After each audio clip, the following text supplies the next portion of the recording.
Hello student, this is your physics teacher Mandeep Alexander. Okay, and I am making my video for class 9. As today it was not possible for you people, for the students to come here and join our school, and that's why due to some circumstances I am making this video. Okay, so that you may be at your home and people may see the contents. Okay, and these contents which I'll be discussing today is nothing new. Okay, I'll be just summarizing everything from the very beginning that we have already studied. As you can see here, it has been written summary of the contents being taught. Okay, the things which we have discussed from the very beginning, that we will be discussing in brief. Okay, so what we have discussed almost 2 chapters. Okay, we have completed our 2 chapters of physics. Okay, and it is a in science according to CBSE background, all the 3 subjects are combined in one in science. Okay, that is physics is also there, chemistry is also there, and biology is also there. Okay, so according to our NCERT book, chapter number 8, that is the first chapter of physics, is the chapter of motion that we have covered up. We have solved every numericals, we have discussed every theory, and similarly we have solved every numericals of the second chapter also, that is chapter number 9 according to the book of NCERT, that is force and laws of motion. Okay, and we have discussed every theory and we have solved every numericals also. So I am just briefing everything so that you people may get that till where we have completed everything, and I hope that you people will be coming from this Monday. Okay, so if we start the chapter of motion, that is chapter number 1 of our physics, in that we have discussed that how many types of motion is there and what is motion. Okay, and I told you that if a body changes its position continuously with increasing time, then a body is supposed to be moving. Similarly, if a body does not changes its position with increasing time, then we can say that a body is at rest. So we have defined the definition. Okay, and I gave you many different examples also. Okay, I gave you the example of the book which is kept at rest. I gave you the example of moving car, moving train. Okay, and many things we have discussed. And further, we have classified our motion into different types. We have classified our motion into 2 types basically, that is uniform motion and non-uniform motion. And to study uniform and non-uniform motion, we have discussed graphs also. Okay, we have talked about graphs also. Okay, according to our syllabus, we have talked about distance time graph, we have talked about speed time graph, velocity time graph we have talked. So many different graphs has been discussed, and from those graphs only we have calculated different physical quantities. Okay, so in distance time graph, what we have seen that t corresponds to horizontal axis, that is time, and this was the distance in the vertical axis. Okay, for distance time graph.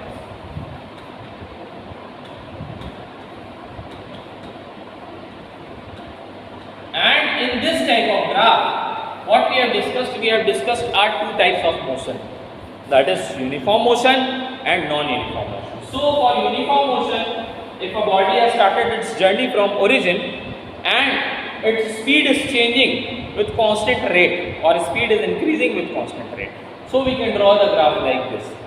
Okay, and we know the formula of speed. Speed is equals to distance upon time. Distance upon time. This we know. And corresponding to this graph, we are having 2 axes. We are having the time axis and distance axis. Okay, so if we are having the 2 axes, so what we can see? Here we can see that we are having the distance and we are having the time. So what is the term which is left in this formula? Obviously, speed is left. So there is a formula to calculate the speed or the magnitude of speed, and that can be calculated how? Okay, that can be calculated how? Speed can be calculated by the area which is there, which is bounded there. Okay, with the slope of this line. Speed can be calculated by the help of the slope of this line. Okay, for example, this is a straight line, and we have bounded the straight line for certain time interval. Okay, let this be time t is equals to 10 seconds. Let our journey has been started from t is equals to 0 seconds. Okay, so in this time interval, I am having this triangle, which is this line is having as some theta angle with the horizontal time axis. And what is the slope? What is the slope here? The slope is what? Is perpendicular upon base. Slope is equals to tan theta, and tan theta is equals to perpendicular upon base, and its perpendicular component is this t upon base. Base is how much? Base is t2 minus t1, that is 10 minus 0, that is 10 seconds. Let us name this as b. Let us name the length of this t2 minus t1 here as b, that it is 10 units away from this origin. Okay, let this be origin from where the journey started. So this was giving us the magnitude of speed. Okay, this was giving us the magnitude of speed.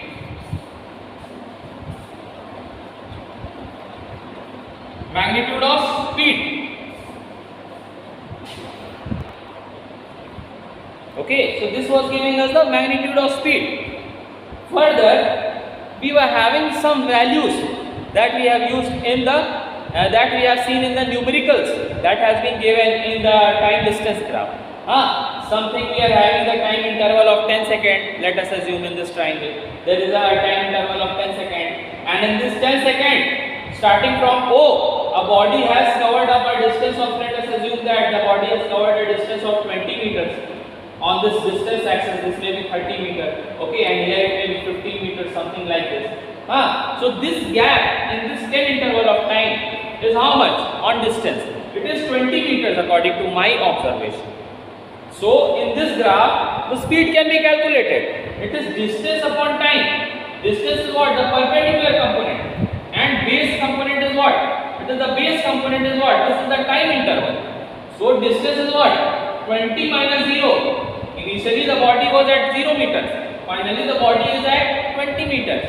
So 20 minus 0, that is 20 minus 0 upon base is how much? 10 seconds. Finally my observation I have taken till 10 seconds. Starting from 0. So final time minus initial time, that is 10 minus 0. So here the value comes out to be 2 meters per second. So this gives the magnitude of speed in case of uniform motion. Okay, so this is the way that we have calculated. Similarly, for the case of non-uniform motion also we have calculated different physical quantities. We have calculated speed. Okay. For example, if I am assuming this to be like this, the case of non-uniform motion, because a non-uniform motion is represented in a form of curve, not a straight line, it is a curve. Because the distance with respect to time, okay, the rate of coverage of distance with respect to time is different at every moment. And I gave you the example that we are traveling on a road in a heavy traffic. So in that case, distance coverage in certain interval of time will be different. Okay, so this type of the curve can be drawn regarding our motion. So here also what we can calculate the speed. Okay, we can calculate the speed and we can calculate the instantaneous speed also. Okay, for example, for long length, again I am taking my reading for long length, that is from 0 t is equals to 0 seconds to t is equals to, let us assume that 50 seconds I am taking. And in t is equals to 0 to 50 seconds, a body has covered, let us say 100 meters. Okay, a body has covered this much of distance. Again I am drawing the triangle. I am drawing the initial point and I am drawing the initial point, connecting the initial point with the final point. Again I am having this triangle. Now the area of this triangle, again using the same formula. Again what we will be doing, we will be calculating the slope. Okay, again we will be calculating the slope. We are not talking right now about the area. Okay, in next graph we will be talking about the area. So the slope of this line, again will be giving us the magnitude of speed. Okay, so this is slope of this line, the dotted line which I am drawing here. If I am connecting the initial point and the final point. So with the help of this similar formula, now according to our condition, what is the value of the final distance, that is the perpendicular term? You can see that this perpendicular term is equal to this distance parameter, and the distance parameter is 100 at t is equal to 50 seconds. Okay, so now instead of 20, I am writing 100 minus 0, because final distance minus initial distance. Initially the distance was 0 with respect to origin. So, and similarly time also 50 seconds minus 0 seconds, that means 50 minus 0. Again the value is coming how much? According to my condition, the value is coming 2 meters. So this is the way in which we can calculate the magnitude of speed in case of uniform and in case of non-uniform. So this was the case that how we can calculate the average speed, because the distance is large, time is large. You can see the time is large. It is not very insignificant time. It is not very small, minute time. 50 seconds is something that we can measure. Okay, it's not a very small time. But what happened if in this entire journey, if my friend has noted down the reading at any instant, if my friend, let us assume that, noted down the velocity of my car at any instant of time. Okay, he is sitting there behind me in the car, and at any instant he is the observer, let us assume, and he has noted down the reading of my velocity from that speedometer. So now in that case, what we assume? We assume what? We assume for a single line. Now instead of this entire length, this entire length of our journey has been confined to a single point. Okay, so now how would I represent my journey? Now this line, let us assume that at t is equals to 20 seconds, which is in the mid of this 20 and 50. Our friend has noted down the reading of our velocity. Okay, so in that case, at any instant in between the journey, our friend has noted down the reading. That means this entire time interval has been confined to a single point here on this axis, you can see. Okay, here on this axis you can see, that is point P, let us say. So for this instant of time, our speed will be something in a form of dot. A triangle will be something in a form of dot now. Okay, now it has been confined. Now the required time interval has been confined to 0, because there is no length of this point. So in such case, what we can calculate? We can calculate the instantaneous speed. Similarly, we can calculate the instantaneous velocity also, if we draw the graph of displacement and time, since we have drawn the graph of distance and time. Okay. After that, we have talked about the velocity time graph also. So similarly, we can talk about the velocity time graph also. Okay, so in velocity time graph, what we talk? Now instead of this distance, I am using the term velocity. Again, use the same formula of velocity.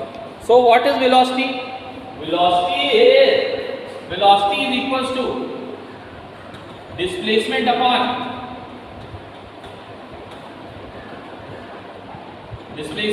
time. So now, since this is a velocity time graph, time will always be in the horizontal direction like this. This is t, this is v. Now I am assuming that for uniform motion, since uniform motion, there is no change of velocity in uniform motion. So I am assuming that a body is moving with constant velocity like this. Now, for certain time interval, let us assume that I started noting my time of my journey from t is equals to 0, from origin only. I started the clock which I am having, and till t is equals to 20 seconds. Till t is equals to 20 seconds, I noted down my reading of my observation. So like this we can bound our figure. Like this we can bound our figure from t is equals to 0 to t is equals to 20. Now, if I am having this velocity, if I am having this time, so what we can calculate? We can calculate the magnitude of displacement according to this formula. It is same as that of the previous formula that we have discussed in time distance graph. Okay, so here now we have bounded this. Now we can observe one thing, that after bounding this figure we are getting certain area like this. Let us assume that my velocity is 20 meter per second. It is moving with a constant velocity of 20 meter per second. So 20 meter per second may be somewhere here on this velocity axis. Okay. So magnitude of displacement is nothing, but it is the area which is there enclosed in this time velocity graph. Okay, it is the area. So area is what? Area. This is what? This is the form of what? This is the form of, let this be 30 or suppose. Let this be 30. So if this is 30, this is 20, then this area is in a form of rectangle because it is unequal. This length is 20 and this length is 30. So area is equals to length into breadth. That means the time interval. That means the velocity interval into time interval. Velocity interval into time interval. So from here, the area is what? The area is what? Velocity into time interval, or length into breadth. That what we can write for a rectangle. Okay. So according to our figure, what is the length? That is the velocity parameter. That is delta v into delta t. That is the time interval, delta t. And what is delta v? What is delta v? Finally, the velocity is 30. Initially, the velocity was. From the initial only, the velocity is how much? 30 meter per second. If I consider this as a origin. So what is the length of this velocity? What is the length of this velocity on this velocity scale? It is 30 minus 0, that means 30. And what is the time? Finally, I have noted down my reading till t is equals to 20 seconds.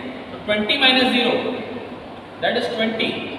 So this will come out to be 600 meters. Why I am writing in meters? Because it's area. And similarly, from here also you can see that this area is equals to what? This area is equals to displacement. Okay, these all things we have talked, and we have talked about many different numericals also. Okay, and after that we have talked about, after discussion of these types of graphs for uniform and non-uniform motion, we have talked about equations of motion. Okay, we have talked about 3 equations of motion. EOM, equation of motion, I am denoting in short. So first equation of motion that we have discussed and derived with the help of graph was V is equals to U plus AT. Second equation of motion, S is equals to UT plus half AT square. Third equation of motion, V square is equals to U square plus 2AS, where U was initial velocity, V was final velocity, A was the acceleration and T was the time of our journey. So these all things we have discussed and I have made you to write also. Okay, but where we can apply these equation of motion? Obviously, they can be applied for motion. Okay, if a body is moving, then only we can apply. But what is the necessary condition in which we can apply? The necessary condition is that there should be no influence of any external force on our moving object. Okay, there should be influence of no external force on our moving object. That means if F external is equals to 0 and F is equals to, according to Newton's second law, M into A, that we are discussing right now in force and laws of motion.